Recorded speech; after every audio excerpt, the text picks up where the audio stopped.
মানব মনের একটি প্রশ্ন হলো, এই মহাবিশ্বের উৎপত্তি কিভাবে হয়েছে? মহাবিশ্বের উৎপত্তির জন্য কি কোনো বুদ্ধিমান সত্তার হাত রয়েছে? সৃষ্টিকর্তার অস্তিত্ব কি সত্যিই আছে নাকি নেই? এসব প্রশ্নের জের ধরেই প্রধানত দুটি মতবাদের সৃষ্টি হয়েছে। একটি সৃষ্টিকর্তার অস্তিত্বের পক্ষে এবং অন্যটি সৃষ্টিকর্তার অস্তিত্বের বিপক্ষে। সৃষ্টিকর্তার অস্তিত্বের পক্ষে মতবাদটি আস্তিক্যবাদ নামে পরিচিত, অন্যদিকে সৃষ্টিকর্তার অস্তিত্বের বিপক্ষে মতবাদটি নাস্তিক্যবাদ নামে পরিচিত। নাস্তিক্যবাদের অনুসারীদের মতে আমরা স্রষ্টাকে স্বচক্ষে দেখিনি, তাই আমরা স্রষ্টার অস্তিত্বে বিশ্বাস করি না। নাস্তিকদের এই দাবিটি খুবই হাস্যকর একটি দাবি। প্রথমত, আমি কিছু দেখিনি বলে তার অস্তিত্ব নেই, এই দাবিটি মূলত অজ্ঞতার কারণে ভ্রান্তি বা আর্গুমেন্ট ফ্রম ইগনোরেন্স। এই যৌক্তিক ভ্রান্তি বা আর্গুমেন্ট ফ্রম ইগনোরেন্স তখনই ঘটে যখন একটি প্রস্তাবকে সত্য বলে মেনে নেওয়া হয়, কারণ এটি এখনও মিথ্যা প্রমাণিত হয়নি, বা একটি প্রস্তাবকে মিথ্যা বলে মেনে নেওয়া হয় কারণ এটি এখনও সত্য বলে প্রমাণিত হয়নি। অজ্ঞতামূলক ভ্রান্ত যুক্তিটি ভালো করে বুঝতে হলে একটি দৃশ্যপট কল্পনা করুন। আমরা সবাই জানি আমেরিকার ইতিহাস শুরু হয় 1492 সালে ক্রিস্টোফার কলম্বাসের সমুদ্রে যাত্রার মাধ্যমে। অর্থাৎ 1492 সালে আমেরিকা নামক একটি মহাদেশ আবিষ্কার করেন কলম্বাস। কিছু সময়ের জন্য কল্পনা করুন যে আপনি 1490 সালে বসবাস করছেন, উত্তর আটলান্টিক মহাসাগরের তীরে বসে আপনার বন্ধুর সাথে সমুদ্র বিলাস করছেন।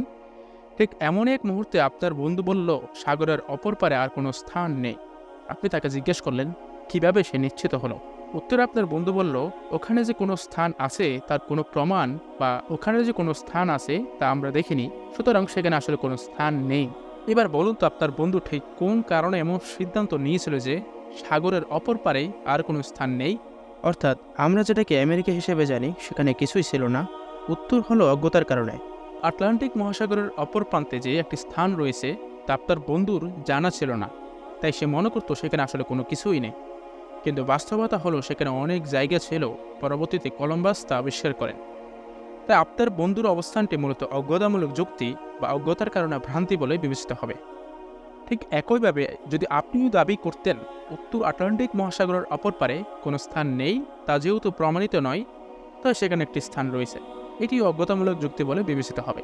একইভাবে যদি কেউ স্রষ্টাকে দেখা যায় না, স্রষ্টাকে স্পর্শ করা যায় না, তাই স্রষ্টার অস্তিত্বকে বিশ্বাস করি না এমন দাবি করে, তাহলে এই দাবিটিও অজ্ঞতামূলক ভ্রান্তি বা অজ্ঞতার কারণে ভ্রান্তি বলে বিবেচিত হবে।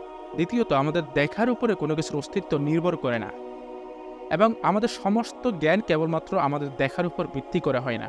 উদাহরণস্বরূপ, আপনি বিশ্বাস করেন যে আপনার পূর্বপুরুষদের অস্তিত্ব ছিল, অর্থাৎ আপনার দাদার দাদা দাদার দাদা দাদার দাদা দাদার দাদা তাদের অস্তিত্ব ছিল, কিন্তু আপনি তো কখনোই আপনার পূর্বপুরুষদের অস্তিত্ব স্বচক্ষে দেখেন নাই। তাহলে কেন বিশ্বাস করেন? কারণ আপনার পূর্বপুরুষদের অস্তিত্ব না থাকলে আপনি এই অস্তিত্ব আসতে পারতেন না। আপনার পূর্বপুরুষদের অস্তিত্ব ছিল, এটা বুঝতে আপনার স্বচক্ষে দেখে আসা লাগেনি যে আসলেই তাদের অস্তিত্ব ছিল কিনা, এবং এটা দেখে আসাও সম্ভব না। আপনার অস্তিত্ব আপনার পূর্বপুরুষদের অস্তিত্ব প্রমাণ করে। আমাদের সাধারণ বোধ বিবেচনা বা যুক্তির মাধ্যমে আমরা বুঝে উঠতে পারি যে তাদের অস্তিত্ব ছিল। একইভাবে আমাদের মহাবিশ্বের অস্তিত্বই স্রষ্টার অস্তিত্বকে প্রমাণ করে, কারণ মহাবিশ্ব এবং মহাবিশ্বের মধ্যে যা কিছু আছে সব কিছুর অস্তিত্বের জন্য শুরু আছে। বিগ ব্যাং তত্ত্ব অনুসারে আজ থেকে 13.8 বিলিয়ন বছর পূর্বে মহাবিশ্বের বর্তমান ও অতীত সকল স্থান, কাল, শক্তি, পদার্থ এবং পদার্থের নিয়ম সবকিছু একই সময়ে সম্প্রসারণের মাধ্যমে একটি বিন্দু থেকে সৃষ্টি হয়েছে।